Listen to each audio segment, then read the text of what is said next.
Hi ಎಲ್ಲರಿಗೂ ನಮಸ್ಕಾರ. ಇವತ್ತಿನ ಬಿಗ್ ಬಾಸ್ ಅಪ್ಡೇಟ್ ಏನು ಅಂತ ಈ ವಿಡಿಯೋದಲ್ಲಿ ತಿಳಿಸ್ತಾ ಹೋಗ್ತೀನಿ. ಕಂಪ್ಲೀಟ್ ಆಗಿ ಈ ವಿಡಿಯೋವನ್ನ ವೀಕ್ಷಿಸಿ.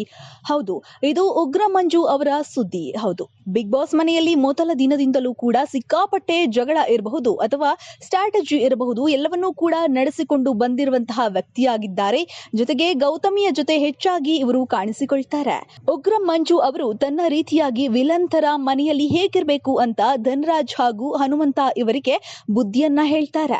ದೊಡ್ಡ ಮನೆಯಲ್ಲಿ ಇರುವಂತಹ ಧನರಾಜ್ ಮತ್ತು ಹನುಮಂತನಿಗೆ ಆ ಗುಣ ಕಳಿಸಲು ಮಂಜು ಪ್ರಯತ್ನ ಪಟ್ಟಿದ್ದಾರೆ. ಆದರೆ ಈ ಪ್ರಯತ್ನದಲ್ಲಿ ಅವರಿಗೆ ಫಲ ಸಿಕ್ಕಿಲ್ಲ. ಮಂಜು ರೀತಿ ವಿಲನ್ ಆಗಲು ಹನುಮಂತ ಹಾಗೂ ಧನರಾಜ್ ಅವರಿಗೆ ಸಾಧ್ಯವಾಗಲೇ ಇಲ್ಲ. ಸುದೀಪ್ ನಟನೆಯ ಮ್ಯಾಕ್ಸ್ ಸಿನಿಮಾದಲ್ಲೂ ಕೂಡ ಉಗ್ರ ಮಂಜು ವಿಲನ್ ಆಗಿದ್ದಾರೆ. ಈಗ ಅವರು ಬಿಗ್ ಬಾಸ್ ಮನೆಯಲ್ಲಿ ಸ್ಪರ್ಧಿಸ್ತಾ ಇದ್ದಾರೆ.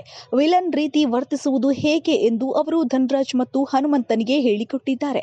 ತ್ರಿವಿಕ್ರಮ್ ಮತ್ತು ರಜತ್ ಎದುರು ವಿಲನ್ ರೀತಿ ಹೇಗೆ ಡೈಲಾಗ್ ಅನ್ನ ಹೊಡೆಯಬೇಕು ಅಂತ ಧನರಾಜ್ಗೆ ಮಂಜು ಹೇಳಿಕೊಟ್ಟಿದ್ದಾರೆ. ಲಾಲಿಪಾಪ್ ಬೇಕಾ ನನ್ಗ ಮತ್ತೆ ಸ್ಪೂನ್ ಯಾಕೆ ಚುಚ್ತಿದ್ಯಾ ಧನರಾಜಕ್ಕೆ ಸ್ಪೂನ್ ಯಾಕೆ ಚುಚ್ತಿದ್ಯಾ ಬಾಯಿಗೆ?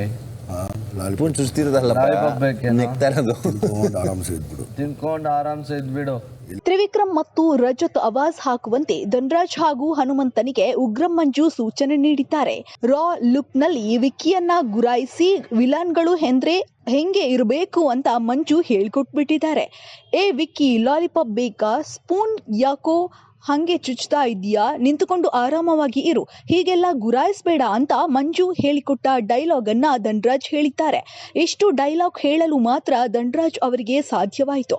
ಇನ್ನುಳಿದ ಡೈಲಾಗ್ಗಳನ್ನ ಹೇಳೋಕೆ ಅವರು ಹೆದರಿಕೊಳ್ತಾರೆ. ಹನುಮಂತನಿಗೂ ಒಂದೆರಡು ಡೈಲಾಗ್ ಅನ್ನ ಕೊಡಿ ಅಂತ ಧನರಾಜ್ ಜಾರಿಕೊಳ್ತಾರೆ. ಒಂದೆರಡು ಡೈಲಾಗ್ ಹನುಮಂತನ ಹೇಳ್ಕೊಡ್ರಿ, ಹೇಳಕ್ ಗೊತ್ತಾಯಿಲ್ಲ.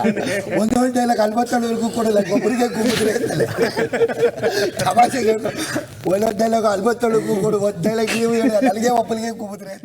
ಇನ್ನು ಉಗ್ರ ಮಂಜು ಅವರು ಬಿಗ್ ಬಾಸ್ ಮನೆಯಲ್ಲಿ ಹೇಗಿದ್ದಾರೆ, ಹಾಗೆ ಇತ್ತೀಚಿನ ದಿನಗಳಲ್ಲಿ ಅವರ ವರ್ತನೆಯ ಬಗ್ಗೆ ನಿಮ್ಮ ಅನಿಸಿಕೆ ಅಭಿಪ್ರಾಯಗಳನ್ನ ನೀವು ನಮಗೆ ಮುಕ್ತವಾಗಿ ಕಮೆಂಟ್ ಮೂಲಕ ತಿಳಿಸಬಹುದು. ಇದಾಗಿತ್ತು ಈ ಹೊತ್ತಿನ ವಿಶೇಷ. ನೋಡ್ತಾ ಇರಿ ಸಂಜೆವಾಣಿ ನ್ಯೂಸ್.